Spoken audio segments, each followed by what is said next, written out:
నమస్తే, welcome to Sakshi. This is Durga. Veg biryani order చేస్తే chicken ముక్కలతో కూడిన ఆహారాన్ని డెలివరీ చేసిన ఘటనలో ఓ ప్రముఖ ఫుడ్ డెలివరీ యాప్ రెస్టారెంట్కు కర్నూలు జిల్లా వినియోగదారుల కమిషన్ భారీ షాక్ ఇచ్చింది. కేవలం 200 విలువైన బిర్యానీ విషయంలో జరిగిన నిర్లక్ష్యానికి ఏకంగా 55,000 జరిమానా చెల్లించాల్సి వచ్చింది. వినియోగదారుల మనోభావాలను, ఆహారపు అలవాట్లను గౌరవించడంలో సంస్థ విఫలమైందని కమిషన్ తప్పుపట్టింది. కర్నూలుకు చెందిన పోచా రాజశేఖర్ రెడ్డి అనే వ్యక్తి కఠిన నియమాలు పాటించే శాఖాహారి. ఆయన తన భార్య కోసం ఇటీవల ఓ ఫుడ్ డెలివరీ యాప్ ద్వారా స్థానిక రెస్టారెంట్ నుంచి వెజ్ బిర్యానీ ఆర్డర్ చేశారు.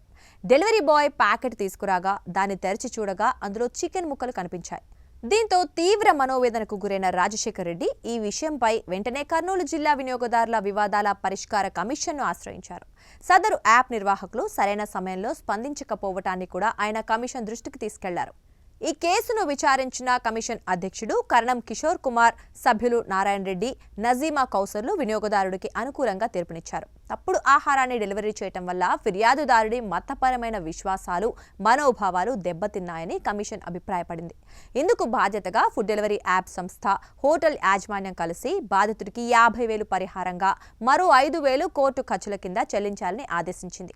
ఈ మొత్తాన్ని తీర్పు వెలువడిన 45 రోజుల్లోగా చెల్లించాలని, లేని పక్షంలో 9% వడ్డీతో కట్టాల్సి ఉంటుందని స్పష్టం చేసింది. అంతేకాకుండా ఈ ఘటనపై రాతపూర్వకంగా క్షమాపణ చెప్పాలని, భవిష్యత్తులో ఇలాంటి పొరపాట్లు జరగకుండా తగిన చర్యలు తీసుకోవాలని ఆదేశించింది.